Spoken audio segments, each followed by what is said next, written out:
welcome back. Today we are going to look at the problem with pride.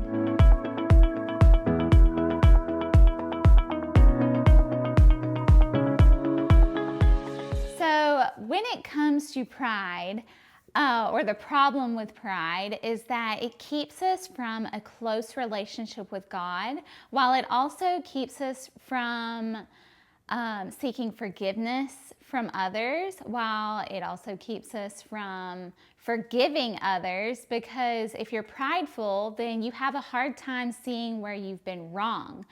It makes us have a hard time of seeking help from others because we think we can do it all on our own. So we're going to take a look at pride today and the areas where it's affecting us and how we can change it to have a closer relationship with God. So we're going to start today in Psalm 138 verse 6, and it reads, "Though the Lord is on high, yet he regards the lowly, but the proud he knows from afar." So the Lord regards the lowly. That means the humble in spirit. So if you're humble in spirit, then the Lord sees you and he's going to recognize you as somebody who's going to seek him, along with seek forgiveness, seek submission to his word,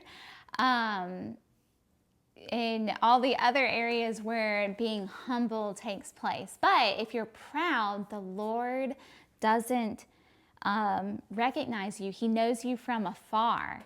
So that's a really big deal. We don't want to be known from afar from the Lord. And also being proud in heart keeps us from seeking the Lord as well. So next we're going to flip over to Proverbs chapter 11 verse 2, and it reads, "When pride comes, then comes shame, but with the humble is wisdom." So if you're humble, you have the wisdom to understand that you've been wrong and you need to go fix a wrong. Or if you're humble enough to say, I need help with something, you're going to go ask for help. Pride comes shame because we don't seek help if we're full of pride, because we think we can handle things on our own. And then with pride, also tells us that if we have pride in our hearts and we've done a wrong, we're not going to go seek to fix the wrong that we've caused.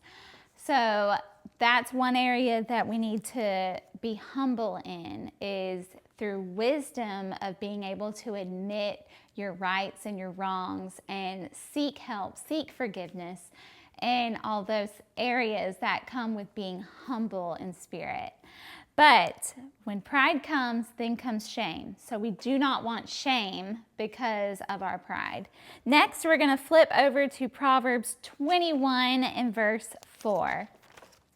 So Proverbs 21 verse 4 says, "A haughty look, a proud heart, and the plowing of the wicked are sin." So having pride in your heart is sin, because it's hard to submit to the will of God and the things that are pleasing to God if we are full of pride, because our pride keeps us from submission.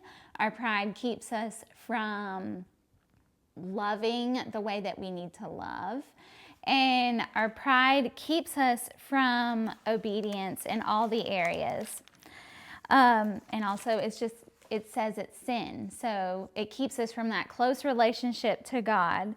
Next, we're going to flip over to Proverbs chapter 28 and verse 25. So it reads, "He who is proud of heart stirs up strife, but he who trusts in the Lord will be prospered." So pride keeps you from trusting in God. But the humble trust in the Lord.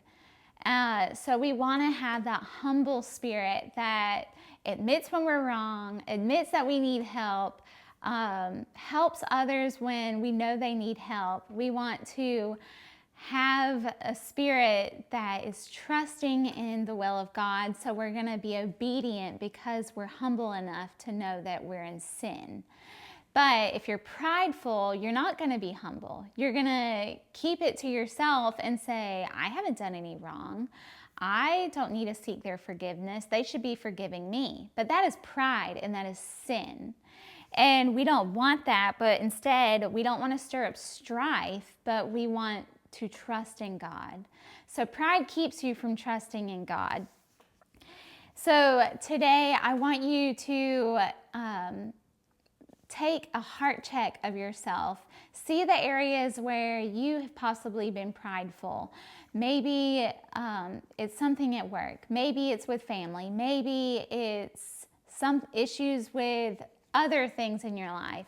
Figure out if there's areas where you can change your heart to a more humble spirit and admit when we're wrong. Seek God. Seek forgiveness of God and others, and seek to have that humble heart that says, I'm going to put God's trust and will above my own wants and desires, because that is what pride is. Pride is putting our own wants and desires above God. So I hope this was helpful for you today. If you're experiencing any sort of pride issues in your life, I would love to help you. There's so many more areas that speak on it. And if you need help or somebody to hold you accountable of, are you being prideful or not, I'm here to help. But as always, I love you, but most importantly, God loves you. And I hope you have a very blessed rest of your week. Bye.